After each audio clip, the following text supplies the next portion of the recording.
So today I'm starting a new weekly segment called Travel Hacks That Are Whack. Alright, that sounds pretty lame.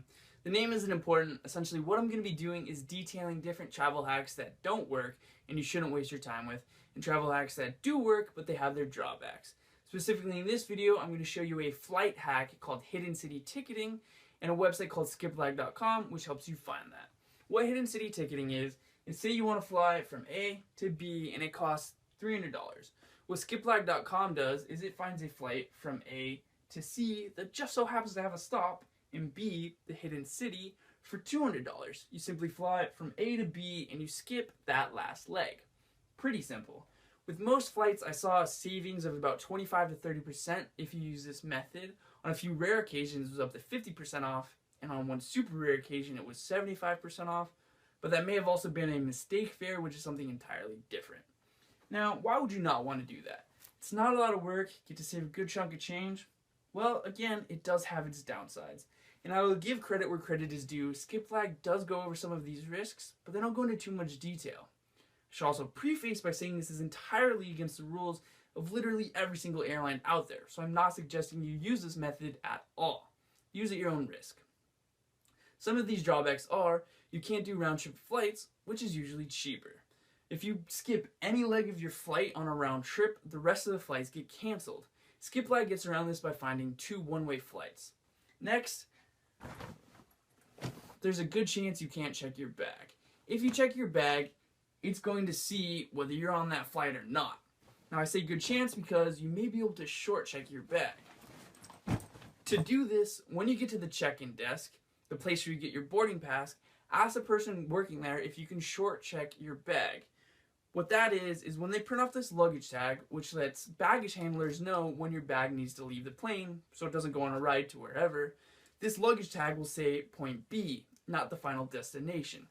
Now this will only really work on some flights, usually ones with a long layover where you have enough time to grab your bag and then recheck it, which you're obviously not going to do, and it's entirely up to the discretion of the person working at the check-in desk.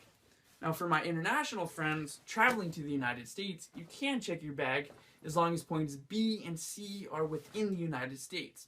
This is what I mean. Let's have a closer look. So say you find a hidden city flight from London's Heathrow Airport to New York City's JFK, then from JFK to literally anywhere in the United States. Since your point of entry into the United States is New York City, you'll have to collect any checked baggage and go through immigration. Now that should work for US travelers flying international as well, as long as points B and C are in the same country. So the United States to Madrid, Madrid to Barcelona. Since Madrid is your entry point into Spain, you'll have to grab your bags and go through immigration. Now I'm not 100% positive that will work with every flight, but what you can do is call and ask the airline, hey, am I going to have to grab my bags when I land in Madrid, or wherever the entry point is, and go through immigration. Now if checking your bags isn't a big deal for you, you can go with a carry-on. I mean, you can live out of this thing for a week or two, especially if you have access to a laundry. I mean, it allows you to be efficient with your money and your time. You don't have to pay for baggage fees or wait 17 hours at baggage claim or worry about your bag not even making it. Just make sure that you get to the gate with plenty of time to spare so you can secure room in the overhead bins, and also follow the airline's rules about carry-on weight and dimensions to a T. The real issue with Hidden City Ticketing has nothing to do with bags though. It's the fact that your flight may be canceled, delayed, or rescheduled. The airline only has an obligation to get you from A to C. It doesn't matter if that's through B or Q or R or Atlanta, it just has to get you to C. So if anything happens, the airline may or may not work with you to get you to B. There may not be a flight that day, it may be the next day, all sorts of stuff. The odds are on your side, but it's still a gamble. The real risk is your flight being rerouted mid-flight. If your flight gets rerouted to anywhere, you'll have to spend money to get back to B. There's no guarantee the airline's going to help you at all, because this is entirely against the rules of all airlines. When you book a ticket, you're signing a terms and conditions, and by using this method, you're completely breaking those terms and conditions. Now, it's not illegal, and I can't find a single incident of an airline banning anyone for using this, but they may revoke your frequent flyers account, which you shouldn't use in the first place.